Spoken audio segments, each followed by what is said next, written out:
Sa video na ito ay pag-uusapan po natin ang isa sa mga pinakamainit na balita dito sa mundo ng crypto. At ito po ay ang posibilidad na si XRP ay kapag tumaas ang kanyang presyo ay makakatulong para maiwasan daw ang susunod na global financial crisis. Kaya ang tindi po niyan. Parang sinasabi rito na si XRP ay isang tagapagligtas. Yan, kaya tama. Tama po ang narinig ninyo. Isa siyang tagapagligtas. Ayan, ayon sa isang kilalang financial educator na si Madam Linda Jones, sa XRP raw ay may potensyal na maging savior ng mundo sa gitna ng matinding krisis sa ekonomiya. Pero paano nga ba nangyari yan? At totoo ba talaga na isang crypto tulad ni XRP ay may kapangyarihang pigilan ang pagbagsak ng financial system? Kaya yan po ang siyang ating aalamin sa video na ito. Pero bago po tayo magpatuloy ay pakibasa lamang po muna ang disclaimer dito sa ibaba ng ating screen.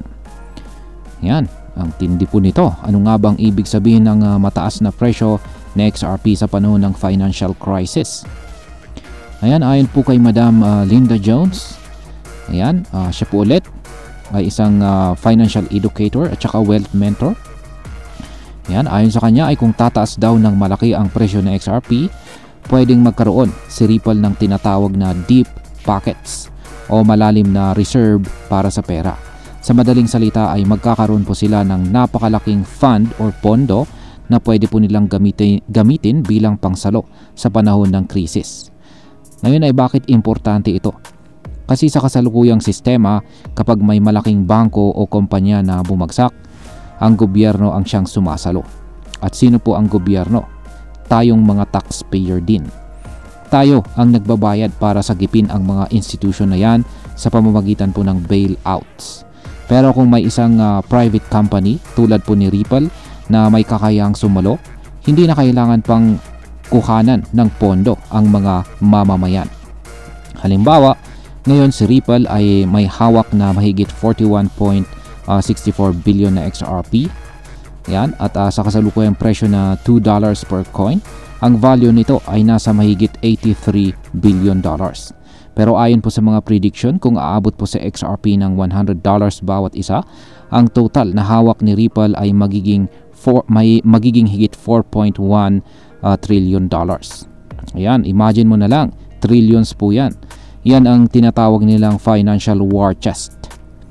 Ngayon is bakit po mahalaga ang acquisition ng Hidden Road?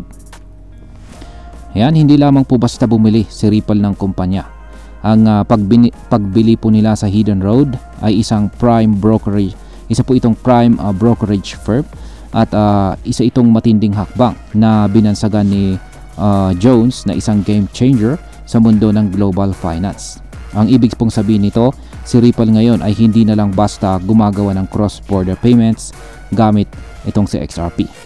Ngayon ay pinapasok na rin nila ang prime brokerage, isang serbisyo na dating exclusive lang sa mga malalaking bangko. Pero sa halip na gumamit po ng luma at mabagal na sistema, ginagamit na ngayon ni Ripple ang XRP Ledger or XRPL.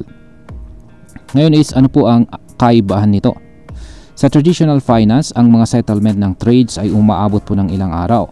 Pero gamit po ang XRPL, possible na po ang near instant settlement or sobrang bilis. Ibig sabihin ay halos real time ang paglipat or pag-transfer at pag-finalize ng mga transactions. Mas mabilis, mas mura at higit po sa lahat ay mas transparent pa ito. Kaya yan. Ngayon is dito naman po tayo sa tinatawag na Archegos. Yan, ano naman ang matututunan natin dito? Yan, kasi nag-collapse po ito. Kaya ano po ang natutunan natin sa pag-collapse ni Archegos?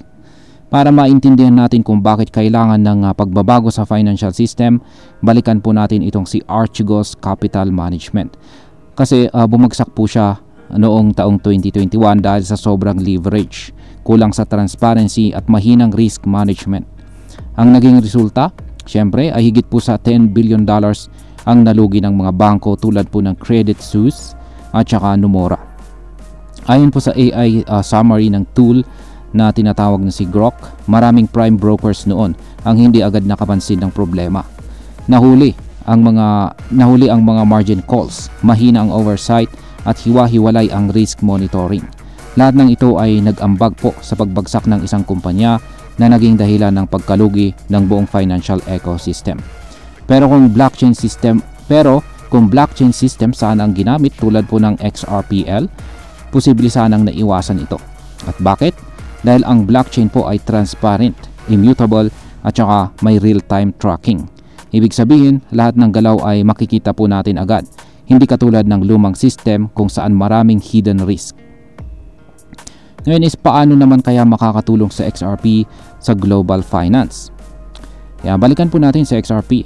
Ayon po kay Madam Linda Jones, kung tataas nga ang presyo ng XRP at lalo pang lalaki ang pondo ng Ripple, pwede po silang maging isang uri ng backstop sa panahon ng financial crisis. Sa halip na gobyerno ang sumalo, pwedeng sila po mismo ang tumulong sa pag-stabilize ng market. Isipin mo, sa isang susunod na global crisis, may option ang mga institution na lumapit kay Ripple at gamitin ang blockchain-based financial services nila. Hindi na kailangang dumaan sa mga luma at marupok na sistema ng bangko. Ito rin ang sinasabi ni Jones bilang structural shift. Isa itong pagbabago sa mismong pundasyon or foundation ng financial system. Ang dating centralized, mabagal at prone sa fraud, ngayon ay papalitan na ng decentralized, transparent at mabilis na sistema gamit ang blockchain. Ngayon is pag-usapan naman po natin ang posibleng maging epekto nito para sa atin bilang mga Pinoy crypto traders at investors ni XRP.